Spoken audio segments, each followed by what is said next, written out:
everyone, I'm Mel the Scientist, and today I'm going to be looking at 3 men lost in space, the space disasters. Because, so many things can go right in space.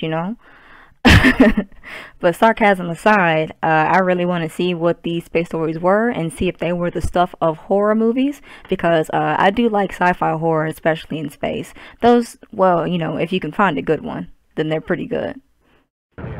It was April the 19th, 1971. The Soviet Union had just launched the world's first space station into low Earth orbit, named Salyut 1. 2 months later, on June the 6th, 1971, the Soyuz would make a trip to the orbiting space station with cosmonauts Georgy Dobrovolsky, Vladislav Volkov, and Viktor Patsayev aboard the spacecraft. The Soyuz 11 launched into space, and 3 cosmonauts boarded the Salyut 1 space station on June the 7th, 1971, without any trouble, and were there to carry out 3 weeks of experiments, such as growing Chinese cabbage and bulb onions, taking spectrograms of stars, and snapping some from-orbit photos of the snow and ice on the River Volga. Okay. They were now heroes, famous and plastered all over Soviet evening television. On June the 29th, 1971, with the cosmonauts' primary mission complete, the Soyuz 11 finally undocked from the Salyut 1, and 3 hours later, the spacemen fired their ship's engines to return to Earth. Oh, it happened while they were going Volkov home? joked with the flight control and asked them to make sure their traditional welcome home gift of cognac would be waiting for them at the landing site. At 29 minutes before touchdown, and at an altitude of 160 kilometers, explosive charges fired as planned to separate the Soyuz 11's orbital bell-shaped capsule and instrument modules. The space capsule was now the cosmonauts' only defense against the fiery furnace of re-entry. Okay. But then, something unexpected happened. As soon as the other modules were jettisoned, the pressure inside the crew capsule quickly fell, and all the air inside began escaping into the vacuum of space. Meanwhile, Mission Control was unaware of the situation. Attempts to contact the cosmonauts over VHF radio were met with an unnerving silence, and a sense of nervous unease crept into the room. 22 minutes before touchdown, the capsule was picked up on radar entering Soviet airspace.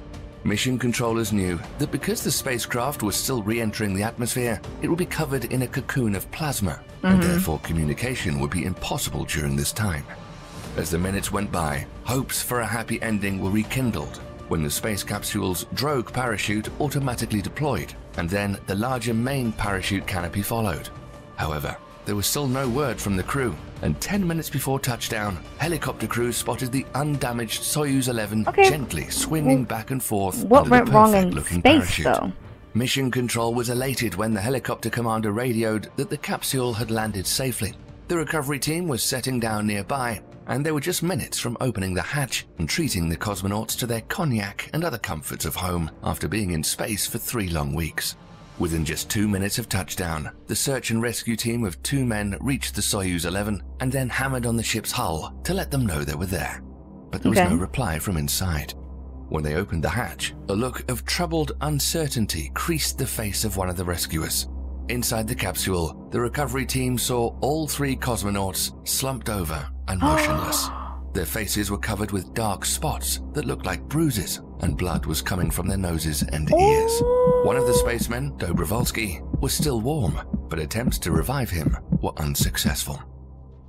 Oh, wow. The first contact between the recovery crew and Mission Control took the form of 3 numbers, 111. This was code that represented the health of the cosmonauts. The number 5 stood for excellent condition, 4 was good condition, So 1 is the worst. 3 meant that there were injuries, 2 meant that they were seriously injured, and 1 meant the injuries were fatal. So what happened? Based on the positions of the 3 cosmonauts' bodies upon their discovery, investigators came to the conclusion that Dobrovolsky and Volkov had untrapped themselves from their seats to try and find the leak that was allowing air escape from the capsule. Health trackers showed their heart rates soared as they searched. Of but course. time was not on their side, as within just 50 seconds, Patsayev's pulse dropped and his body became starved for oxygen. And within 110 seconds, all 3 cosmonauts had perished. Investigators had learned that a faulty valve was the cause of the space accident. Their funeral was epic on a grand scale, and the whole country mourned their passing. The Soviets halted all human space flights, while engineers redesigned the Soyuz spacecraft. All cosmonauts are now required to wear spacesuits during launches and landings. But Russia is not the only country to have had a space disaster that cost the lives of brave astronauts. The United States was leading the world in space travel with the ingenious engineering of the reusable space shuttle. But even the most advanced spacecraft can have problems. By January 1986, the United States seemed bored with spaceflight since the first space shuttle launch on April 12, 1981. Bored with spaceflight. And Americans were already used to the sight of the space shuttle launching. The program it's still amazing every time, in my opinion. Since its debut flight, but everything would quickly change. On the morning of January the 28th, 1986, the crew mission of STS-51L boarded the orbiter Challenger. It was a sunny but chilly Tuesday morning. All across the USA, people were a little more excited with this launch because the crew of 7 astronauts included payload specialist Krista McAuliffe, who was a civilian, schoolteacher, and a mother of 2 children. She was part of the Teacher in Space project, and proof that space was now wide open, not just to Top Gun fighter pilots, but also the average American. The Challenger shuttle was commanded by Dick Scobie, with Michael Smith as the pilot, along with mission specialists Ellison Onizuka, Judith Resnick, and Ronald McNair. The other payload specialist with Krista McAuliffe was Gregory Jarvis. At 11:38 a.m., the Space Shuttle Challenger lifted off from Cape Canaveral, Florida, with Krista McAuliffe on her way to becoming the first ordinary American to travel into space. But after just 73 seconds, and with hundreds of people on the ground watching, including Krista's family and a group of students, plus millions of viewers watching the launch on television, the space shuttle exploded into a ball of fire and smoke and disintegrated. So what happened? I didn't even make it out. It was a cold morning. In fact, there was ice on the tower 2 hours before the launch. An overnight measurement taken by the ICE team recorded temperatures on the left solid rocket booster at -4 degrees Celsius, and the right SRB was -13 degrees Celsius. However, these measurements were recorded for engineering data only and not reported, as the temperatures of the solid rocket boosters were not part of the launch commit criteria. Before we go on, it's important to know that the shuttle's solid rocket boosters are made up of 4 segments bolted together at 3 O-ring joints.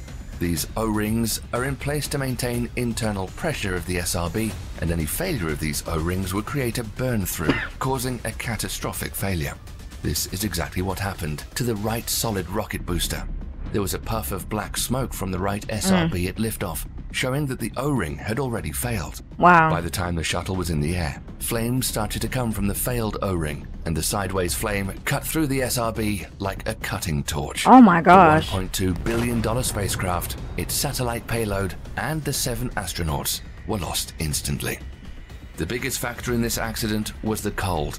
The launch itself was performed in -3 degrees Celsius weather, and engineers knew of the dangers posed to the O-rings at such low temperatures. Why didn't they wait? Despite many warnings from the engineers, the shuttle was cleared for launch. NASA shut down the Space Shuttle program for 2 years after this terrible tragedy, as its engineers redesigned many components of the shuttle.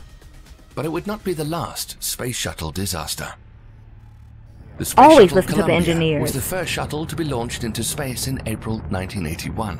The shuttle launched again 27 more times after its maiden voyage, and on January the 16th, 2003, it was on its 28th flight.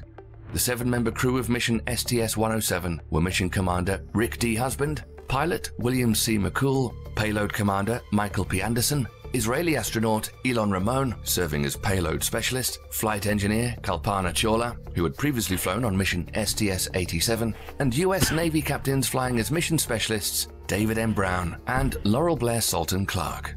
The launch seemed to go well and without problems. The astronauts were on a 16-day mission and successfully conducted around 80 science and research experiments, working 24 hours a day in 2 alternating shifts. For 80 experiments in 16 days? It was now time for the crew to return home, and the Space Shuttle Columbia was scheduled to re-enter the atmosphere and land on February the 1st, 2003. At 2:30 a.m. Eastern Standard Time, the entry flight control team started its shift at Mission Control. Aboard the orbiter, the crew put away loose items and prepared for re-entry.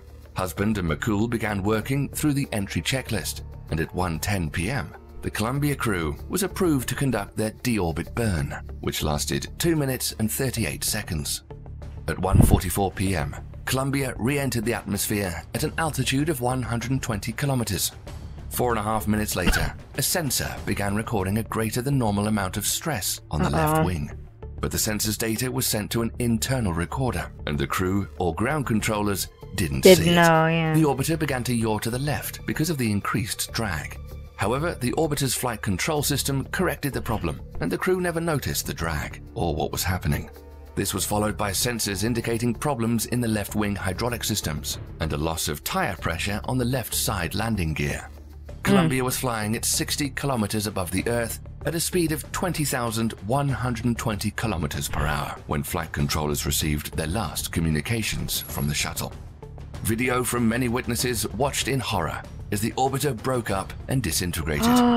So what happened to Columbia and its crew? NASA's Intercenter Photo Working Group was looking over videos of the launch after Columbia entered orbit as a routine review.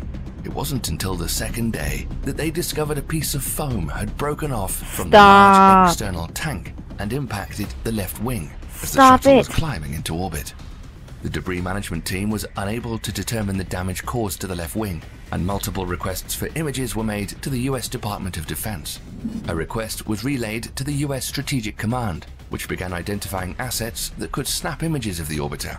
However, the image request was denied by NASA Mission Management Team Chair Linda Ham after she discovered where the request came from. She asked a flight director about the imaging requirement, but not the debris assessment team. Moving the orbiter into a position to be imaged would have disrupted ongoing science operations, and Ham dismissed the Department of Defense's imaging capabilities as insufficient to assess damage to Columbia's left wing. Now here's where things get more interesting. Mission management downplayed the risk of the debris strike in communications with the Columbia crew, and flight director Steve Stitch sent an email to Husband and McCool telling them of the strike and that there was no concern about damage since foam strikes occurred on previous flights. They also got a 15-second video of the debris strike, but were reassured that there was no danger. Obviously, they were wrong. No one knows the true extent of the damage to the wing, but members of the Columbia Accident Investigation Board performed a test using a space shuttle wing part and fired a chunk of foam at high speed at the same spot a chunk of foam hit Columbia's wing. And this is what happened. To the amazement of onlookers, the investigators blew a gaping 60-centimeter hole in the shuttle wing after firing a chunk of foam insulation at it.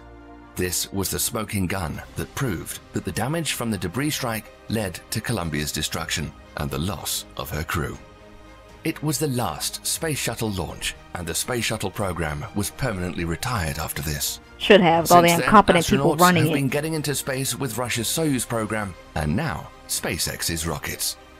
That's all the time we have for now. We hope you found the video interesting and learned how brave our men and women who go into space are. Stay tuned here for more incredible space stuff, and thank you for watching. Once again, why on earth would you not listen to the engineers? They built it inside. They know the inner workings of the space shuttle. Like, why would you not listen to them if they feel like something is off? I mean, people's lives truly did not matter at all. Now, with the first one, those three didn't necessarily die while in space, but that was still tragic. I wouldn't have wanted to be the person opening it to see those three laid out like that. That's traumatizing. To this teacher, that's sad to hear. And she had 2 children, but you know, they don't care. I mean, the level of incompetence. I mean, these were a while ago, but the last one was in 2003. And I was alive. That was the only story where I was actually alive.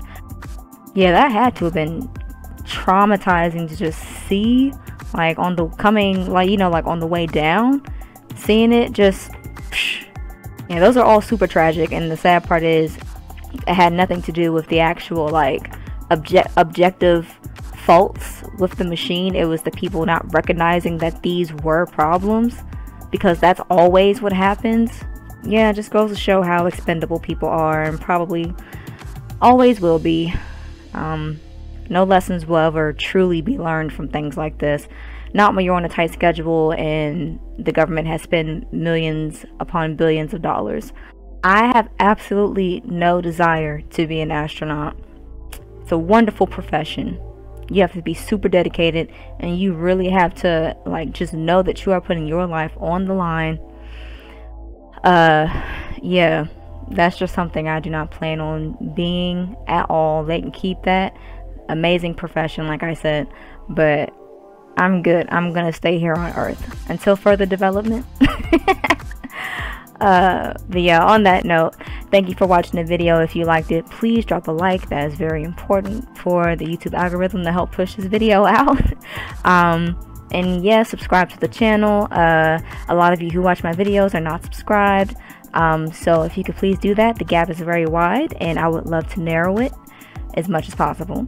So go on ahead and show support for the channel. Thank you so much, and I will see you in the next video. Peace.